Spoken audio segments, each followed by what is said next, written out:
God damn! I didn't think there was anything left in this place. That's what I was like, what houses are on Helen? Got one in now. Got a good hydrant in the corner, still going up. Got one in the house, service 30 minutes for you.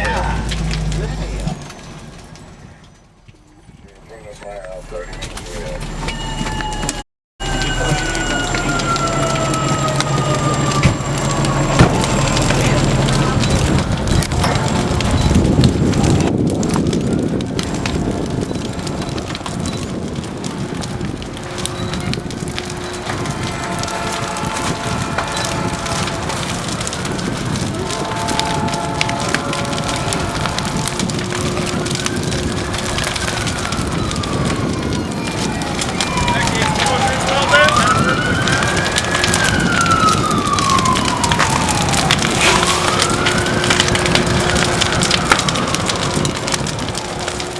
And the majority of the brothers and sisters in this room decided that, yes, I'm getting to it, it's for the mayor, and decided that this has been the best thing for this city. Our proposal that we gave the mayor and to the commissioner that prevented layoffs, closed less companies, and we gave up out of our pockets some of our benefits and some of our safety. So for the benefit of the citizens in the room, we tried. And the question is to the mayor and the deputy mayor who happens to be here today, please reconsider our proposal, okay, for the safety of the citizens. Thank you. I don't think things are changed for the better, I think for the worse. Good Fire's 7 miles away now, where we normally would be going 3 miles, maybe 4, not even 4. Now we're going 7 or 8 miles, and by the time you get there, being that we're on a truck, we're supposed to get up on a roof, put a hole in the roof. Well, by the time we get there, it's already coming through the roof. Or if it's not, and we decide we're going to go up there, and it's 10 times more dangerous because it's already compromised that much more. So, I mean, just the time in between getting to a fire and doing our part of the job, that's much more dangerous. Wouldn't you say? I would say. Gotten worse. We have a new commissioner. We have a new deputy commissioner and 2 second deputy commissioners. And the commissioner came from LA. I guess he think we could do the things LA the way they do them. But LA have a great resource. We don't. So we have to continue to do more with less. Had a lot of, since 2010, we had a lot more engine houses closed. They say they're browned out. But if there's no people in there and no rigs, it's closed. So we have a lot more firehouses closed, and we have to do more firefighting. I think right now the biggest challenge is overcoming some of the adversities that the department is about to go through. We're facing layoffs, company closings, and just the whole way the things that we have in place to set up for us to have a healthy retirement. All those things are in jeopardy right now. So everybody's on pins and needles. They don't know what to do. We haven't seen them. We haven't faced the biggest challenges, but we soon will. We have no control over what the bean counters deem is right, deem that they have to do. Well, right now, I tell you what, they will not be able to lay off for 2 years now because they do have the SAFER grant. The SAFER grant is a grant that the city of Detroit applied for to continue to have a full contingent of manpower that we have now. You cannot lay off anybody. If you laid off anybody, you'd have to return $11 million per year. That's 2 years for $22 million. So I doubt if they return any of the money, but they're going to have to do something as far as it comes to, because we don't have the manpower, first of all. Oh, geez. Right now it's pretty bad. I mean, you can't turn the news without somebody being shot, somebody's car got stolen, somebody got murdered. It's passive now as far as the house fires that go on. It doesn't even make the news unless it's somebody got hurt or, a piece of equipment got destroyed, something. It has to be something significant for it to be, on 6 o'clock news as far as a fire in Detroit. We'll take for instance, like something happens in Novi or, Livonia. That's headline news there just because, well, it doesn't happen all the time. Here it's, I hate to say it, but it's almost like it's a free-for-all, And the only way you could get rid of overtime, first of all, like I said, we have 60, I haven't said it, but we have 67 companies in the city of Detroit. 8 of them are always browned out. So that makes a total of 59 companies. You're gonna have to brown out some more. You're gonna have to close since you're manning these engine houses, these 8 engine houses, but you're gonna have to close those engine houses up, put them in viable engine houses that are open, and then you're still gonna have to close or brown out some more. You know, so I keep going back with, I mean, the number's gotta be 51 to make it work. And everybody still has a job. Everybody still has, we still have our divisions and things like that, but 51's a number, but that's incredible. You cannot protect this city with 51 engine companies. What is the absolute minimum number of fire companies needed to maintain basic citizen safety in the city of Detroit?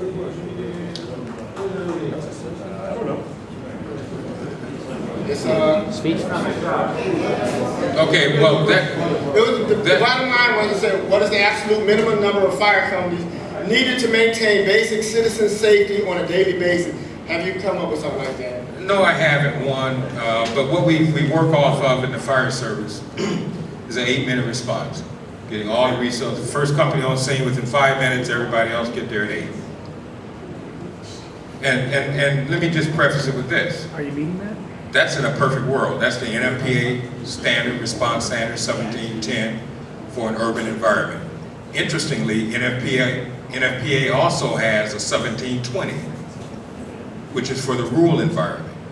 Now, our challenge here in the city of Detroit is we're in an urban area with a rural budget. It's just that simple.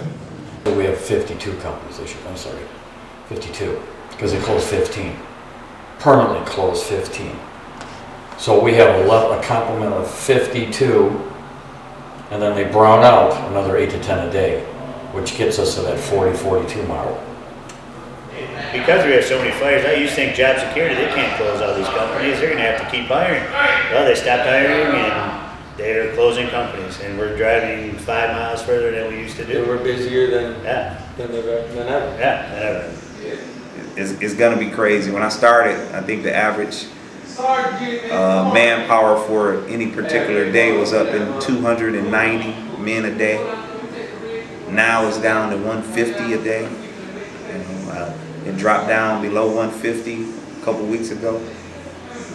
That's for the city of Detroit, this size, 700,000 people, 800,000 people, 150 firefighters on duty is nothing. And they've only hired, what, like 20 guys in the last 5 years. But how many have retired? About 100 or 400. You know, 300-400. How does it even make sense? I'm sorry, January of 2012, January 1st to April 27, 2013, we've had 125 of our members retire without replacement. That's astronomical. We're down to 917 members of this fire department. That's arson, fire marshal division, central office, repair shop, firefighting division, all of it. 917 people. Those are no numbers to service the city. We're going to investigate. We already have limited resources in our arson. And if we have 4 fires tonight, make them all suspicious and they're all vacant houses, they're not going to go look at one of them, so it doesn't matter. One arson case takes up a lot of one arson guy's or a lieutenant's time. So just think about if we had one arson case a day, break that up. Man. Just on a regular day, it doesn't even have to be a mass emergency of any type. People can't get an EMS regardless. There's only 9 available in the city, and they do over 100,000 runs a year. So if you call for an EMS, you're just flipping a coin, rolling the dice, you're doing something to try to, maybe I might get something to help me. You have people driving through this freeway, through the city every day, and they're jeopardized too. So no matter how much they stand back and turn their backs to us, it might be you next. If it's a vacant property, and if it's not a hazard to anybody immediately or even at a greater distance, great, let it go. Way too often we go back to these places over and over and over again. It's not worth it.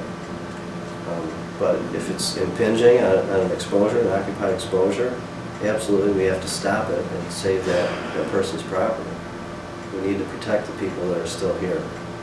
We need to keep our residents protected and safe, and keep them from moving out. If you want to be a supporter of the city, move back into the city and start doing something. I couldn't do it anymore. Like I said, I lived here till 09. I did the best I could. And when they start threatening to kill your family and burn your house down, there's nothing else you can do. It's time to take care of your family. Police fire had the news the other day, the lady got her insurance was raised $2,000 a year because of police and fire cuts. Isn't the highest tax? $2,000 a year for insurance, for home insurance? Are you kidding me? Said, I'm getting out. Bye. You gotta get rid of the crime. The other day, at an accident scene, the EMS broke down and they had to call Superior to come and take that patient out of EMS to put them in Superior for them to be transported. Government is just screwed up in Detroit. I would not advise anyone to come and move in it. You should be able to go out of your house. At the end, my wife and I, we didn't go to places together. If she was out shopping, I was at home. Or if I was out shopping, she was at home. Somebody always watching the house. Yeah, you gotta have somebody at home because, there you go. Couldn't sit out on the front porch. My mother-in-law used to like to sit out on the front porch and people would walk by and say, "Can I take a shower? You got $5. How about 20? No, I ain't got $5. How about 20? Just the lawlessness. I had the police station right across the street from me, and I would call the police for an assistance, and they'd come tomorrow. And what's your report? So I kind of got tired of it, and they finally came up with this, you can live outside the city. And I moved. I moved as soon as I could. The police are so backed up with what they've got, I've had a couple friends, Detroit cops, and one of them, he told me verbatim, he says, I get in the car, I'm 25 runs behind. How do you justify which run is priority and which one's not? I mean, I'm sure they have distinctions between it and stuff, but what's the difference between, an attempted rape or a B&E, armed B&E? Which one gets priority? The ones where people have died at is always horrific. I mean, those are the ones that'll always stand out because people died in them. And there's always a thought, if we got here a minute earlier, if I'd have went left through this door instead of going down the hallway, might they have lived? And the answer usually is no. But it takes you don't just get that out of your head and think, oh, well, I guess I couldn't have done nothing else. You always think there's something else you could have done. So anyone where there's a fatality is obviously the one that's going to stick with you the most, I think. And unfortunately, there's a lot of those over the years. This deal was signed by the executive board and Chris Brown, the chief financial officer of the city.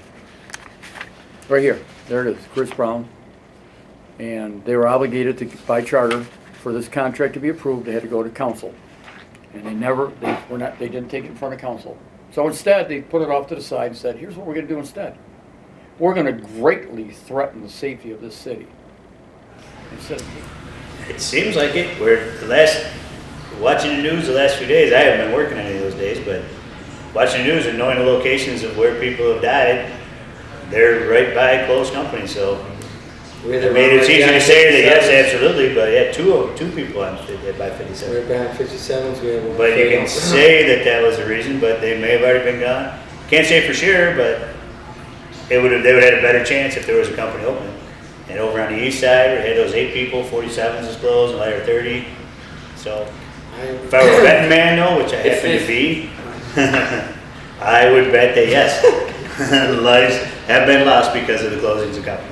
Absolutely. And going back to when Engine 31 and a few other companies that closed at that time, 31s, 21s, when they first started closing the companies without actually just browning them out but not closed, and there was lives back there in Oregon and I think right off of 96.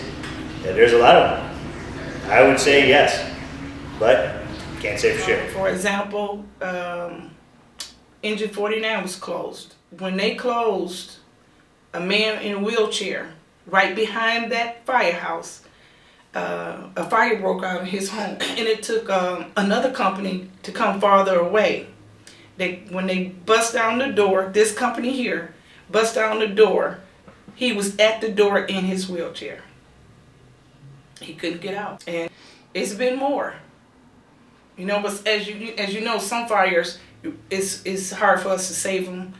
You know, all depends on the situation. But that situation, if Engine 49 was in service, that man probably wouldn't have, more than likely would not have died. You got the best firemen in the world working here. That's fact. I mean, all over the city. And if they can't save them, nobody can save them. They couldn't be saved. The only way they could be saved if other companies were.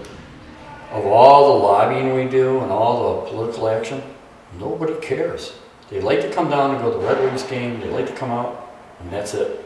But this decimation of a whole society, they're not paying attention to it.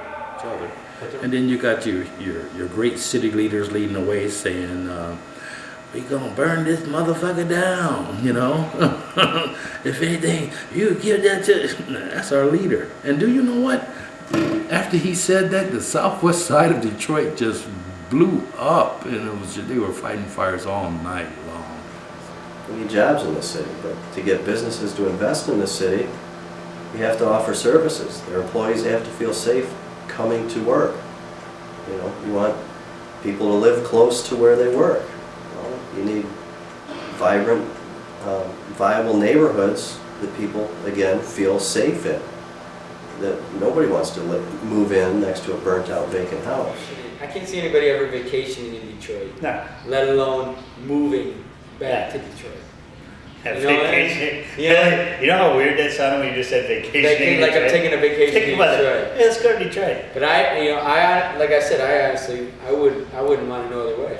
I love it. But as far as what's it got to offer. But downtown is great. You know, besides all the people from the suburbs love going downtown and partying, the festivals, the bars, and all that stuff is great. But don't walk a block away. Highest crime. Lowest pay. Lowest pay. Lowest pay. Lowest pay. So, I mean, there are a lot of crimes out there that aren't even being reported because people know that the cops aren't going to come. So, statistics are definitely lower than what they should be.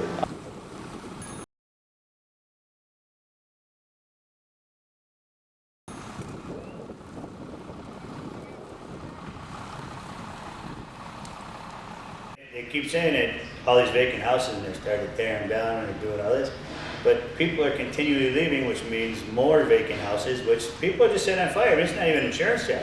People just set them on fire, just set them on fire. Just to get them out of their neighborhood. Just to be done with them. I mean, that's all there is to it.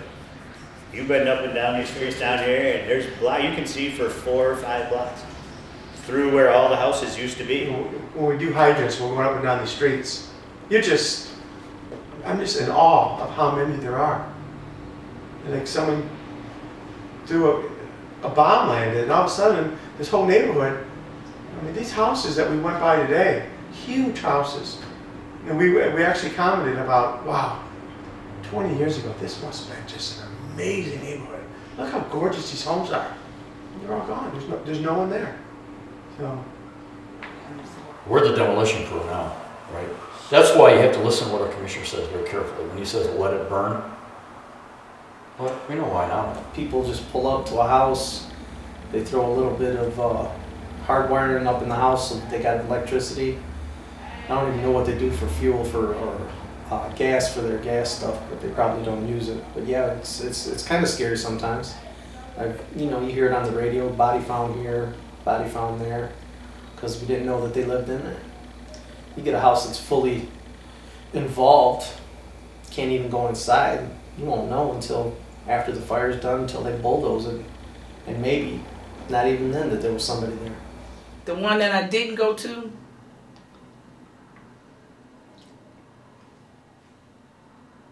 Walter Harris, an excellent fireman. Somebody hired this idiot to set the house on fire, and the fire collapsed on him, and he died. Walter was what everybody called a gentle giant, and he married me and my husband. So it's hard for me to look at the video of my wedding because Walter is right there.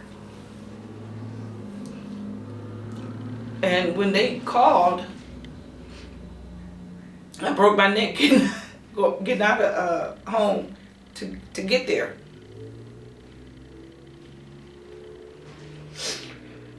And the other one is, you know, sometimes some people, you have to be real strong on this job because you could lose your job. This lady was cooking crack in the basement and it climbed up the wall. It got out of control. So she had to run out and her baby right there. She ran right past him. And the first thing she's hollering when we put up on the scene, my baby's in the house, my baby's in the house. It was so bad with smoke and we knew where the fire was, we crawled all over that child. Because by the time we got there, the baby was just like a busted hot dog. And then the other one was the 7 kids over there on Mac near Shane, where they was barred in. Their parents had the water off and it was frozen, and they was using the those torches to heat it up, and they left out, and all 7 of them died. Yeah, I remember that. It's a lot of tragic stories, but you know what really hits home is the kids. And the first thing you want to do is go back to the station and pick up the phone and just say hi to your kids. Unless there's kids involved, then you're out screwed up. Kids always making it worse. Yeah. But other than that, you just gotta let it go. I mean, seriously, when you leave the fire scene, you just gotta let it go. If you let it get to you, we'd have 10 guys hanging from the hose tower after every fire. You can't let it get to you. We see it a lot. We see guys, you know, tied to chairs, somebody set them on fire. I remember one morning I was at work, I had just got off the rig, and the rig went out the door. There was a guy hanging from the overpass. You know, we the first ones, you know, they call 911. So we see a lot. There was a fire, and some dad who didn't want to pay his child support bills. He got his children, took them in the basement, shot them all with a shotgun, and started the house on fire. We got there, we put out the fire, and then we went in the basement, and what the hell? And I heard these children just laying in different angles, you know, just shotgun, and one lived. Well, I don't know if she lived. I never really followed it up, but she was still alive. One of the little girls was still alive. There were, I want to say, 4 children. And this bastard, he threw the shotgun outside the back window and then jumped on his bicycle and rode away, you know. And that day, I was so bothered. All I could think about was, oh boy, would I like to catch this son of a bitch. You know, I would love to catch him. Oh my goodness. And matter of fact, I remember going home and tying a good one on. And it's the strangest thing, they caught this guy the next day. He was 1 block away from my house under a viaduct, you know, on the expressway. And I'll just never forget that, because I think I actively got in my car on my way home and was looking for this gentleman. And he was just a block away from my house. If you brought this job home, you'd be divorced in about 2 weeks. Because it's a stressful job, I guess. Could be. Yeah, I guess. I guess it could I don't know. But just don't let it get to you. I'm not in it. You look stressed. No, not at all. We probably hardly, I don't know if we have any fire trucks at the shopping. It used to be that we had a fleet of reserves. If one of the rigs went down, here comes another one, go. If our rigs go down, our rigs are out of service. We have rigs now that our officers are jeopardizing their careers by keeping rigs in service that probably shouldn't be in service. And that if something happens, they're going to be found that they knew about it and they should have done something. But they don't want to shut down their fire hose. That's the kind of stuff we're doing out there. We're bringing a lot of our own stuff in. We had to go to arbitration to try to get cleaning equipment for our firehouses, and we lost. Our citizens of Detroit bought us some toilet paper because the city wouldn't supply us with any. They bought us some soap. They bought us paper towel. They bought us cleaning supplies. What else? Oh, they gave us some hand sanitizer, some bleach, some dishwashing soap. Thank you, citizens of Detroit. A few other challenges facing this department is the average age of my fire station buildings are 80 years old. So if you want to make a point of having sewage in the basement, hey, it happens. This is one of the newer ones. Let's see. This has 92,538. 169,848. 117,627 miles. Can't walk on it because it hasn't been inspected. And it have to be inspected by either the company or the repair shop in order to make it safe. And the pumps on it don't work. These right here, this is the red line that I told you about. These pumps don't work. And it's probably a couple of parts that you could get to put it to make it work. And it could carry water. Now this could put out a car fire, or a big dumpster fire, or it could help until I get hooked up to the hydrant. How long's it been broke? This one's probably been broke for about a year or two. Yes. 3 aerial platforms are out of service right now, and their argument is we don't have money to fix them. They probably haven't been up to code for 5 years. I don't ever remember testing them. All of a sudden it came to the light of the commissioner and now it's a big deal. They never cared before. All our tanks are not up to code. The air tanks, they're supposed to be static tested all the time, once a year. It's everything. Yeah. It's everything. Nothing's up to So, code. I mean, I think we just we'll make do with what we got. That's all we can do. The fact that Because they're not gonna fix it. I don't think they're gonna get inspect the aerial correctly. It's been, when did that story come out? 2 weeks ago or a week and a half ago? Nobody's We been haven't out been to called do on to do it. When we get a fire that we need to use it, we're gonna use it like we usually do. Yeah. And they know that, I think, and that's just how it goes. But they said we can only use it in an emergency. Isn't that an emergency? Every rent's an emergency. Pretty sure every fire's got an emergency. But can I swear? People don't have the proper gear now. But you want to know what the administration answer is? Well, if you don't pass the fit test, the breathing on your mask, or if you don't have the proper clothing, we're going to put you out of service. I guarantee you, if we have 240 firefighters, at least 140 of them don't have on the right gear. Or gear that could go out of service because it's torn. And I guarantee you they have their letters and everything that they sent down there to get new issue gear. But the department haven't even ordered. But they'll order them new cars, new lease cars, those new fancy cell phones.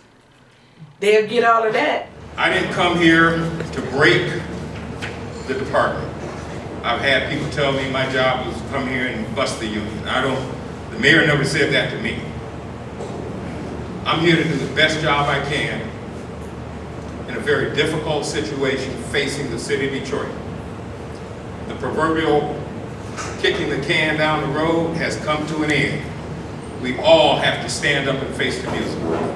All the companies that's been closed, they have those rigs down to the shop. Instead of just like putting all the rigs together or get you 2 or 3 to be on hold just in case something happened, they just start taking the parts off of the rigs and put them on yours just to keep yours in service. Because they don't have the money. And they should have the money because I'm sure money is allocated every year for repairs. Companies are coming from, well, we had a fire on 5 Mile and Telegraph, and engine 39 from 14th and Blaine came over there, which is 13 miles. 13 miles. And they made it there because they were our second engine. Just because there was 1 or 2 more fires going on in the city. Everybody spread thin. That's all you got. So, and I think the number one thing is morale.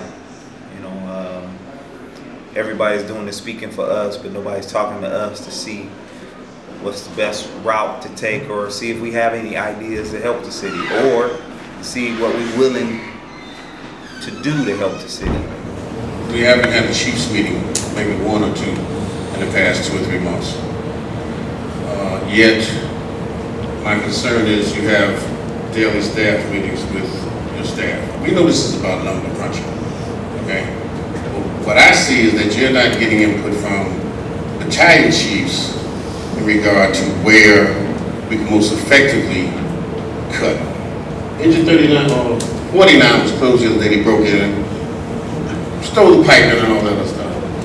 Everybody knows that we shouldn't close a single engine house, not for 24 hours. If there's not another company in there, that should never be shut down. You have to move a rig around. But nobody, who made that decision? How did that happen? You decided to close a single engine house, and these places vulnerable to be broken into and cannibalized in less than 24 hours. Okay? Again, 4th of July, they tell me you call in your staff, want to spend $25,000 on overtime? Budgeting meetings? I do my research. I mean, I could be wrong. If I'm wrong, let me know. But we can't call in 8 firefighters a day so we can get 2 more rigs on the street. Okay? This is about, I mean, sure, we all know we've adopted and we have a surrounding around. The whole thing is the whole game has changed. Okay? And we ain't getting nobody hurt on nothing vacant if we can help. But after they get done with those 15 to 20 runs on BS, if you will, and that alert go off, and there's somebody's life at stake, these guys are tired. Yeah, that's right. All right? So every piece of fire apparatus that we can have working every day is crucial. Every one. If we can bring 8 guys in and put 2 rigs in service, that matters. Okay? And if you want input on what we can close or when we can close it, then why don't we talk to the fire chiefs? Why are we talking to numbers crunchers? Why are we talking to bean counters? All right, can I respond? You can. First of all, as I said, they've decided there's areas they're not going to be able to protect. So they've shrunk.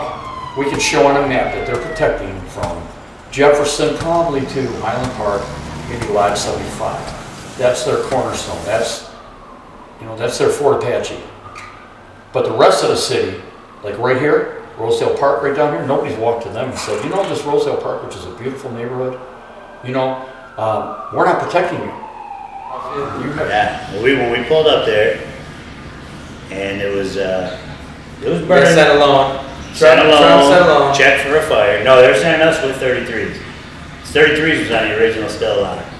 Just engine and truck check for fire, and we looked at it and we left because 33s was going with us to right behind 59. I thought she said Oakwood. Oakwood is not too far from us. I'm thinking, okay, Oakwood, maybe Oakman, but Oakfield. And I said, Oakfield, she said, yeah, Southfield and 8 Mile. I said, I was in disbelief. I couldn't believe it. Rang the bell, I couldn't believe we're driving. Knowing that we have a fire, but feeling so helpless on Expressway. And Ladder 26 is first arriving company. 54 should have been there. They were in another fire, but we were the closest company. And we're at Lawndale and West Lafayette. So even if I even point to this. 19 miles. 19 miles. I use MapQuest. Unheard of. Unheard of America. Unheard of in America. Yes. And we pulled up there, and there was, it didn't look like that bad of a fire, but it was windy that day. That was when the wind was all coming from the back. And Dilly grabbed the red line and started hitting it from the front. We were getting ready to put our mask in, thinking we go in there, and then one step in, the floor went down to the basement, and we realized it was burning in the basement at the time. With the wind coming in, we did whatever we could with the red line to put it out. and there was nothing you could do. We proceeded to get on 75. It takes 75 around to 96. This is the fastest route possible. This is all expressway. It still took us 33 minutes to get there. The thing was, we literally had to wait, what, about 15 more minutes? It was solid 15 minutes. Well, the worst thing was that the neighborhood was standing around watching. And there was I was just trying to keep busy, make it look like, but I knew we weren't going to do anything. We were around both sides of the house pretending to do something. So we took 96 straight to west to Southfield. It was a lost cause. There's nothing you did. And we took Southfield straight up to 8 Mile. And at the time, we didn't know that the woman who lived in the house had gotten out and was across the street watching her house burn to the ground. And 4 streets east is Oakfield, and we went to Oakfield and Pembroke. When we got there, it was blown out from the basement, first floor, second floor. I've never seen a more positive lady. Just to be alive. I talked to her after the fire, but just to be alive and be out of the house. And she said she had lived there for 30, 40 years, I forget. But she didn't care about other material. Didn't care about anything. I mean, we literally watched the house burn to absolutely to the ground, to nothing, to the slab, to the basement, and it was sad. It was sad because if another company had been there, it probably wouldn't have been as bad. She would have lost some stuff, but we'd have got the fire out. But But there's a part of the company's closing and all the. I mean, we've always put out fires. We get a fire, we go in and we put it out. And then you get so frustrated when there's nothing you can do. And we felt totally helpless, to say the least, because that's totally insane in any department in America. It's your first arriving engine company that puts water on fire. And Ladder 26 did state that they had smoke and fire showing, first engine will be stretching. But he said, do I have a box? Do I have an engine coming? Yes, you do. Ladder 26. By the time we got there, it was a total loss. And she had lived there for 45 years. She had nothing but her dog on her lap across the street. That's what was left. And it was, and the commissioner was like, his statement to the news, because they came to visit us, was that his statement was that there was a couple fires going on that evening. That's fine and dandy, but there were also closed companies, deactivated companies that would have been there first. And they would have saved that woman's home of 45 years. At least put some water on the fire and saved half her home.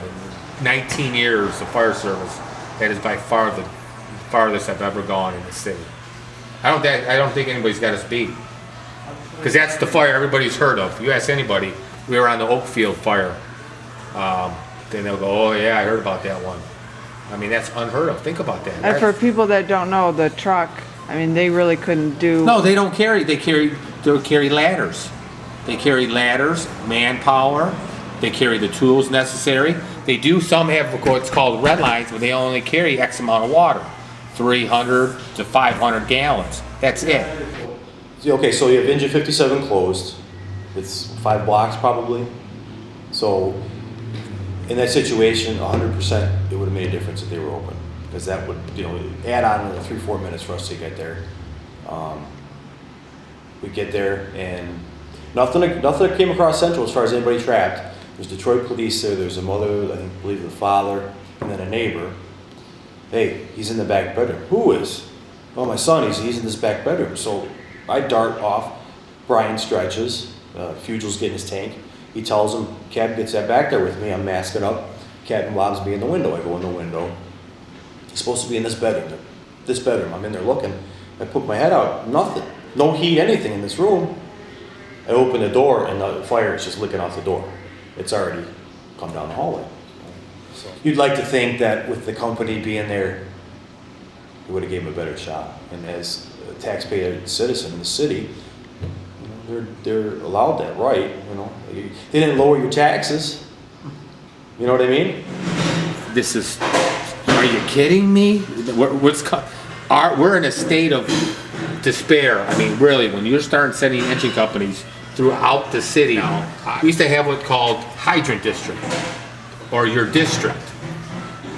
Now the whole city's your district, you know. That number going to increase up to about 46, 47 with average age. Detroit firefighter will be 46, 47 years old. Now, this weekend, tell the engine they gotta run. Now, this weekend. I don't know what the average age of any job or any employment opportunity is out there, but 46 years old doing this job, that's not a good look. A lot of people don't get that we go from a dead sleep 1 second to doing it 3 minutes later. Yeah, not even 3 minutes later in the Pulling most intense people out, situation doing all that. you could think about.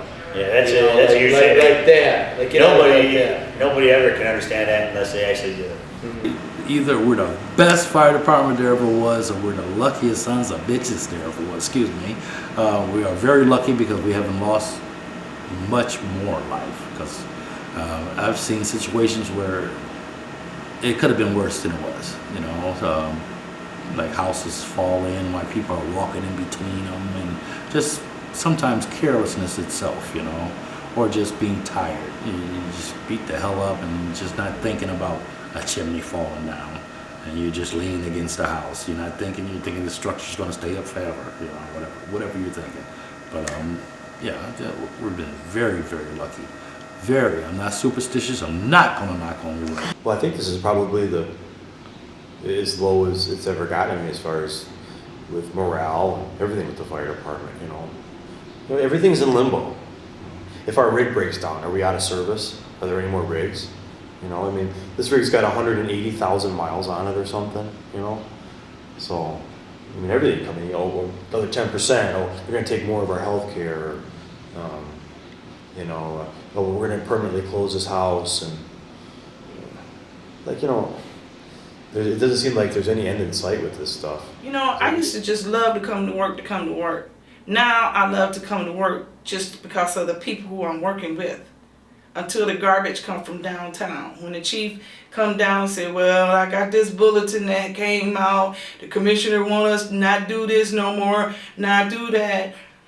I know he has a job to do, but to worry about a t-shirt I got on as long as it's not offensive, or if I have my dress uniform in my locker, you should be worried about if my rig is working properly. You should worry about if the guys have proper bunker gear to go in a fire, if they have enough gloves to fight fires. We have what you call radios. And we, as officers who've been on this job long enough, we can call for help normally. Back when we had 290 men, we call for help, the cavalry is coming. Nowadays, you call for help, you may get 2 more guys, you may get 3 more guys, because if there's another fire in that area, our manpower is going to be depleted. You know, our equipment is going to be stretched out, like Ladder 17. I keep bringing up Ladder 17 because they're closing a lot of trucks. Ladder 17 is the closest truck in almost a 10 square mile radius right now. We're going to lay those guys off. So what would happen if that federal grant we didn't get? So they were going to lay off 100 guys or something? So I couldn't even imagine the manpower now. So essentially the federal government bailed us out for 2 years. So through attrition, hopefully we'll have parred out, so you know we don't have to worry about those guys getting laid off. But it's ridiculous. I mean, it's just unbelievable, and it's like that money went to what? I'm still wearing the same crusty gear. It's supposed to be 17. Most time it'd be 15 or 16. Yes. Which we used to have 22 and 23.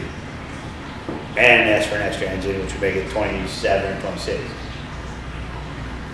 Yeah, but nowadays they're sending us on a still. Alone, just check for fires, and then we got to call for the box. I'm not going to tell you how many fires I've been to when I was running at 56 they send you out on the steel, you get there and say, shit, we got a house fire, you know, send us the box. And that happens seemingly every night, you know, they send you out on the steel, and it's a house fire, so. I've gone back to arson homes in the same day. Before we could pull back into quarters, they were already reburning the house. Or if they get 1 or 2 calls, they don't think it's serious. They think it may be a false alarm. That's the whole. That's what they're thinking. That's what I'm told by one. I ain't gonna say his name, but I was told by him that if 1 person, 2 people call, we'll make it a steal. If we're inundated with calls, it's a box. So. But this whole, oh well, we're going to take more of your money. Apparently we're not worth it. Or I understand the city's in a financial crunch, but how low is low enough, to where it becomes not worth it? Full paid firefighter takes 5 years to get there. It's $47,000. One of our guys, Shane Klug, really takes care of the truck there. So and all the equipment on it. Yeah. So it's, and if not, it's just like the firehouses though. If we didn't take care of the firehouses, I think they'd be falling down. Everything would be falling apart. Yeah. I mean, I don't think the city realizes how much we do around here. And they don't care. Just to keep them going. They don't care. Just because we don't want them to close us down. Yeah. That's why we do what we do. But ultimately, they don't care. They don't care. But we do it for us. We don't do it for the city. No. We do it for us, so we have a nice place to be for 24 hours. We just paid a guy to fix our front room bathroom because the toilet was cracked and the urinal in the men's bathroom is broken because we got tired of the city waiting for the city to come out and fix it. And this has been years that we done called and put paperwork in and everything. So we went in our own pocket to fix it. $1,013,000 spent on keeping this crap up and running. It ain't my fault the building's 80 years old. My oldest fire station building is 119 years old. More health care, less money, no longevity, less holidays, more health care costs, loss on multiplier. It's like... What do you think? We get maybe 1 or 2 a day on average. Some days nothing, some days 3 or 4. So just in the last year here, we've had 300 or 400. You work about 80 days a year, right? 90 days a year. So at least 2 a day. Roughly, yeah. Say we're roughly 300 a year times 27 years. That come out to 8,200 or something. Wow. Average of anywhere from 3 to 5 fires a day times 9 days a month times 12 months times 20 years. I have no way. I'll do the math later. You're right.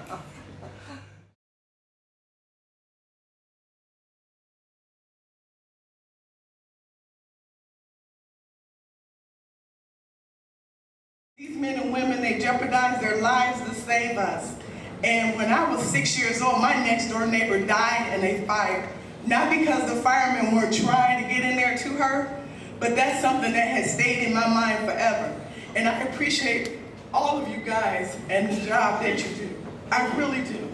And I came out as a citizen. I know it's a lot of employees here, but I'm a citizen of the city and I pay my taxes and my husband pays his taxes. My mother recently died and she paid her taxes. And I think somebody needs to answer, not just to them, but to me. The saddest part about that whole thing is I would not tell my son to get a job here. No, never, not in a million years. And usually you'd like to hand it down, generation to generation. I mean, there's how many years has your family done a job? 1906. 1906. He's been around the job since 1906. And he's going to be the last one. I'll be the last one. Because it's 1906. Because now there's nothing to want. They've got rid of the pension. They're working as hard as ever. The pay's getting worse.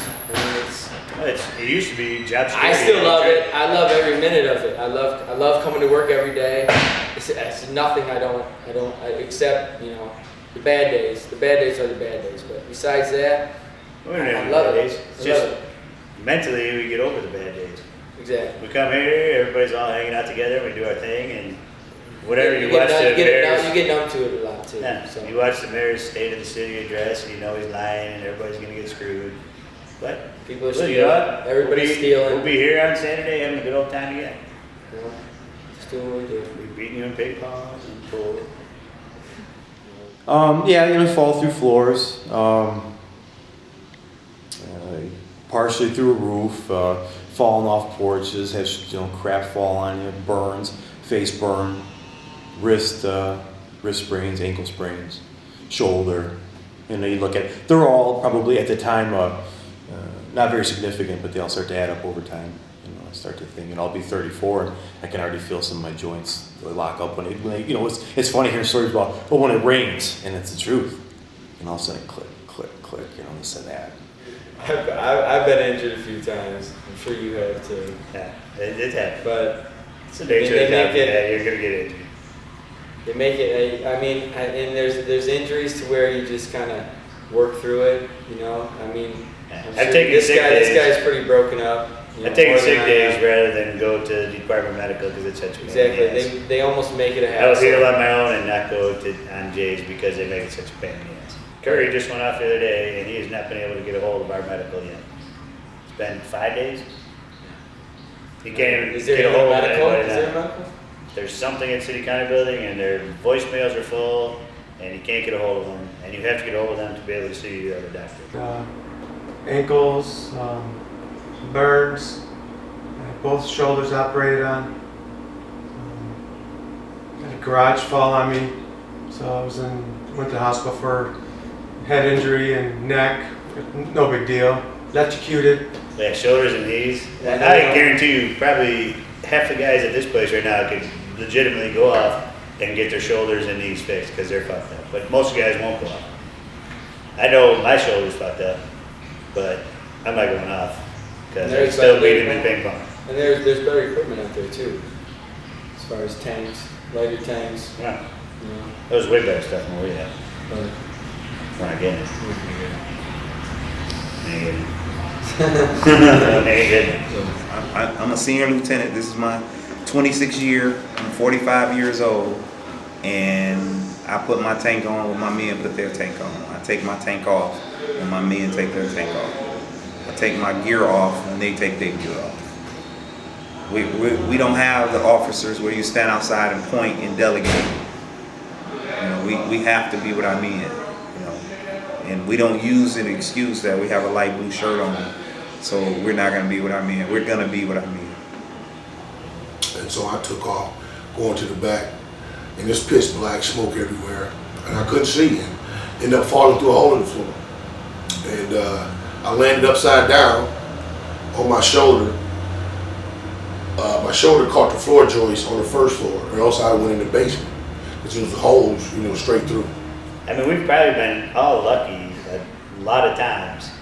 You know, some fluke things happens when you just move from this spot to the other, or we decided to come out instead of staying in there.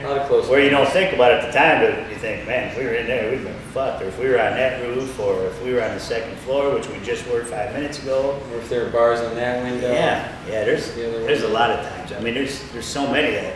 Somehow a wire got wrapped around his tank and he was being electrocuted. And every time you grabbed him or tried to save him, you know, we got jammed up with.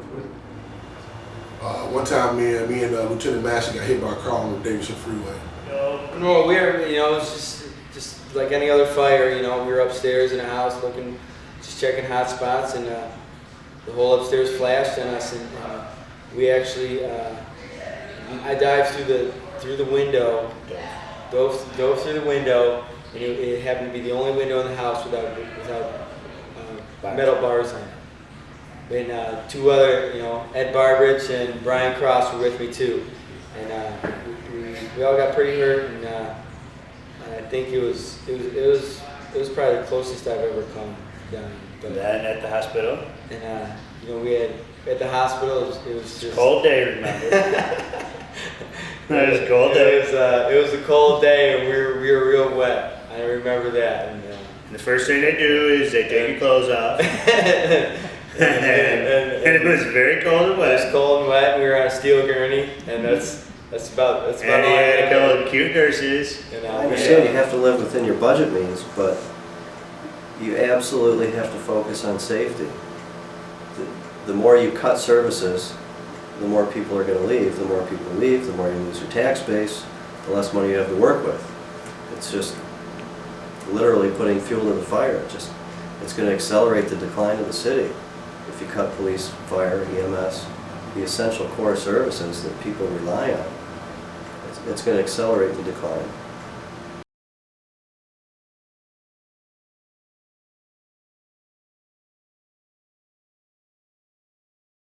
When Public Act 4 was stopped, we thought the state of Michigan said we don't want emergency managers, but going back to what I told you about control of the state, they passed a more onerous law. They've told us already. In fact, we were supposed to yesterday have our third meeting with the city about our contract.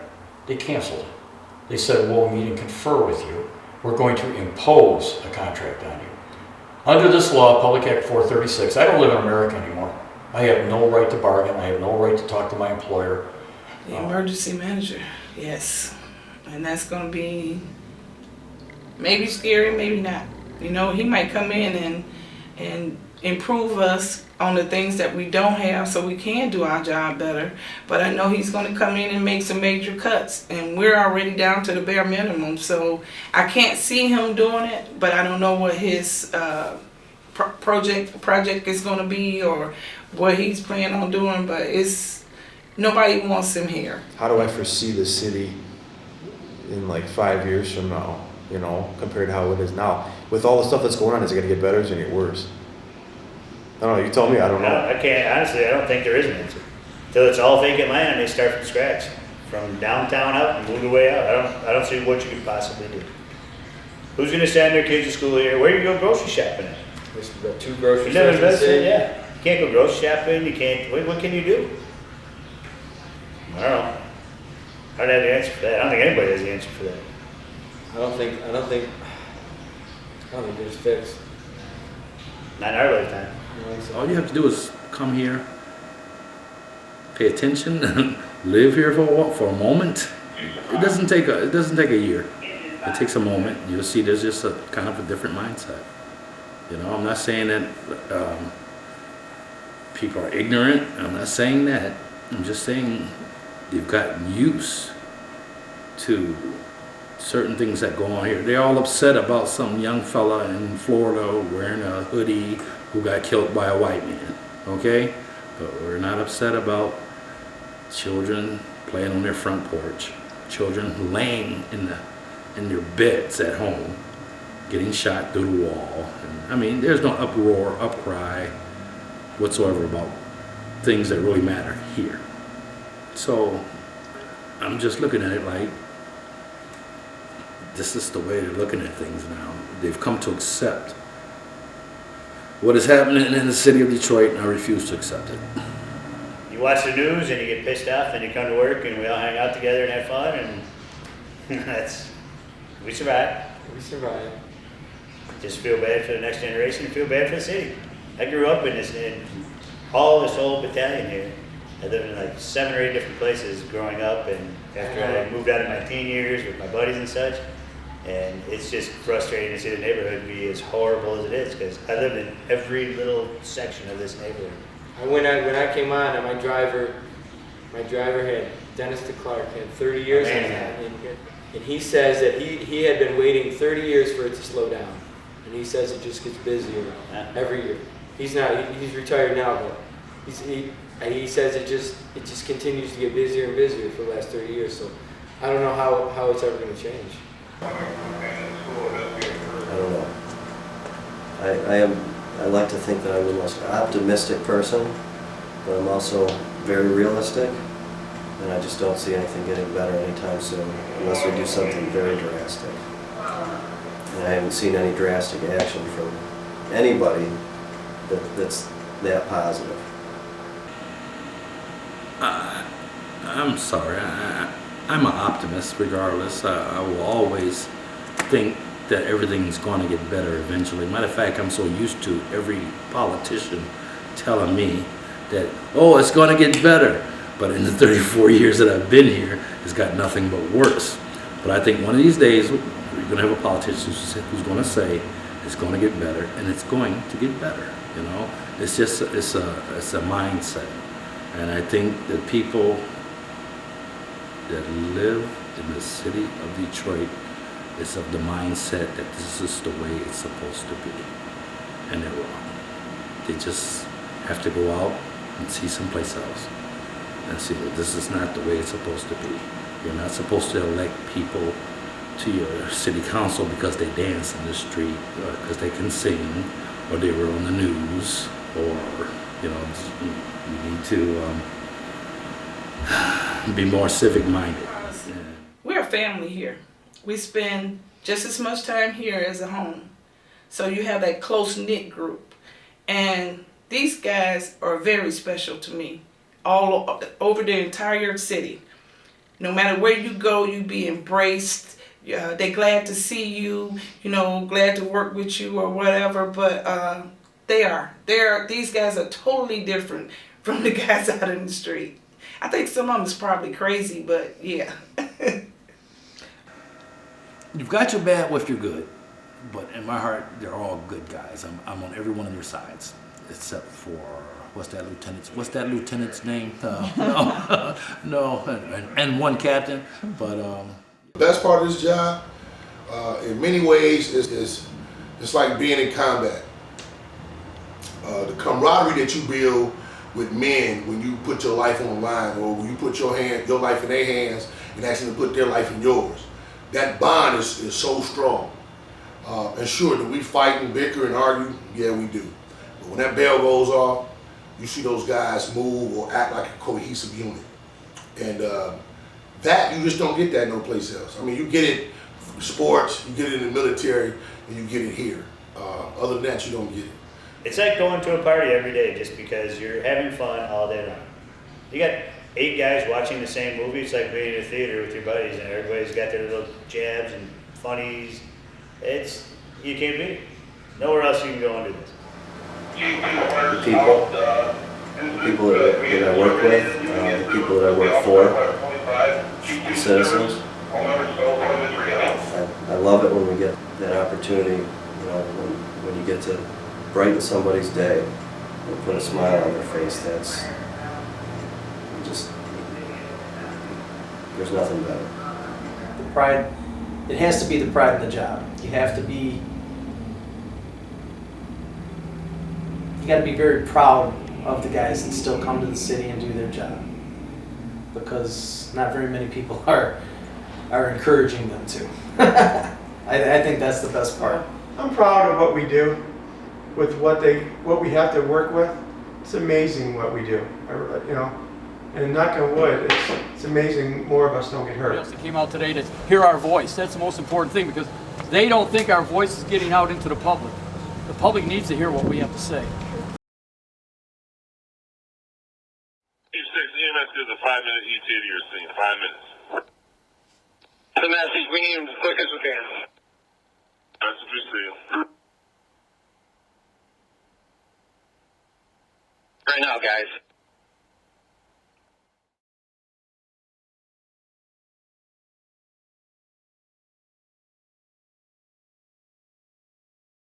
Tanks that are this big that hold an hour of air, and ours are like me basically, and then hold 20 minutes.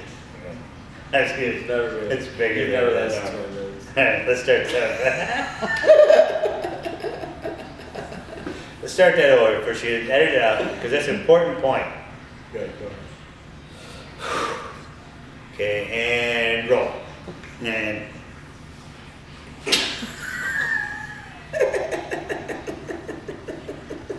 alright.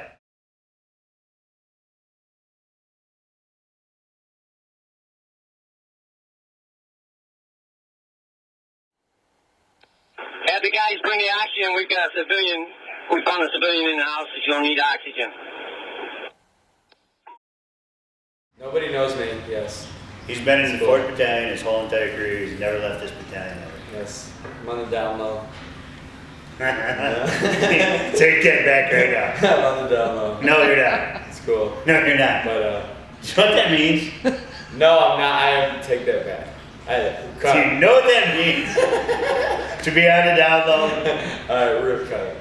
I just want to say, for his sake right now, as funny as that is, I do not want it on YouTube until he said he's on the down low. Because that is not meaning what you mean. I guess I got You are not on the down low, Not on the down low. I'm on the low down. Yes. Okay. I'm on the low down. Alright.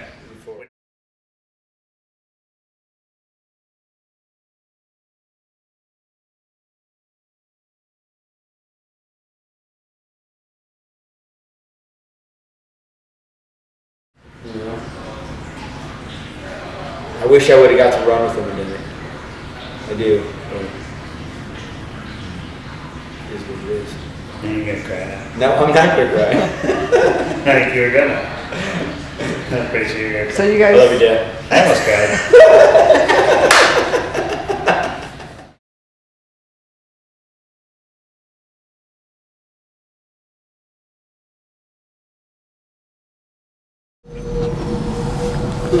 Garbage can. Dumpster. Over there. 3 separate spots. All right. Oh, one over there, one over here. Okay. Hey, we'll take this one over here. Got this, one thing. Oh, what the fuck? Not doing You all right in there? That's a problem. We got some oxygen on there. Just got a good pulse. Good. Thanks, Jack. Can I honestly go to fair?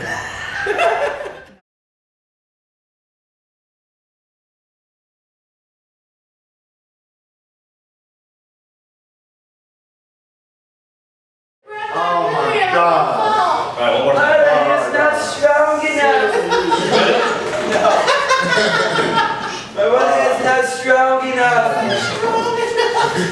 It's my turn.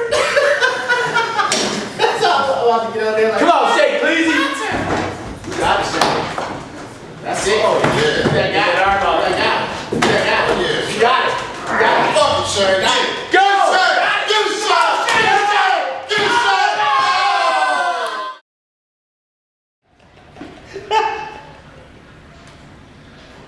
That was pretty good. Oh, yeah.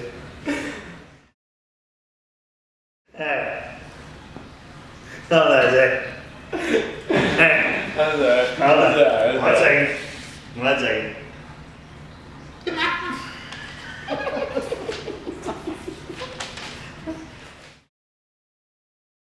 So, am I counting right? I think I am. Okay. What about Cody High School? Wee! Okay.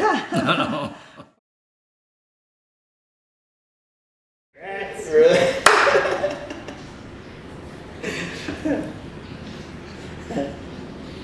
That's some top quality film there.